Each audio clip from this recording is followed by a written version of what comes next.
पुणी आंध्र को दादन खटिबा पई जाइथिबा जणे दादन श्रमिकंक मृतदेह निज जन्ममाटी को फेरिछि। आउ तांक मृतदेह घर पाखरे पहुंचिबा परे अति शोकाकूल परिवेश सृष्टि होइथिला।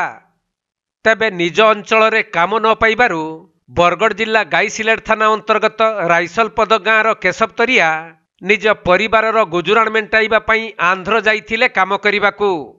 हेले सेठारे से किछि मास काम करिबा परे तांको देह असुस्थ होई से मृत्युवरण करिथिले। तेणु एक घरोई आम्बुलेंस जुगे सेठारु तांकर मृतदेह ग्राम रे आसी पहुंचीथिला, जहाकु नै तांको परिवार लोक समेत ग्राम रे अति शोकाकूल परिवेश सृष्टि होइथिला।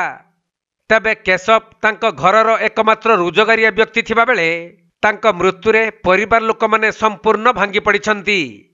तेणु तांको ग्रामवासी और परिवार लोक माने सरकारंकु सहायता जोगाई देबा पई नेहुरा होइछंती। सेपटे केशवंक मृतदेह को तांको घर भीतर को निया जाई परे ग्रामवासी माने सत्कार करिबाकू श्मशान को नहीं जाइथिले। तेबे सरकारंक मनरेगा योजना एक प्रकार बाट बणा होई जाइछि। काहेकि ना 300 दिन लोकंकु काम देबा पई एही योजना करा जाइथिले मध्य 30 दिन भी लोक माने काम पाउनाहंती, जहा फल रे भिटामाटी छाड़ी दादन खटिबाकू जाउछंती।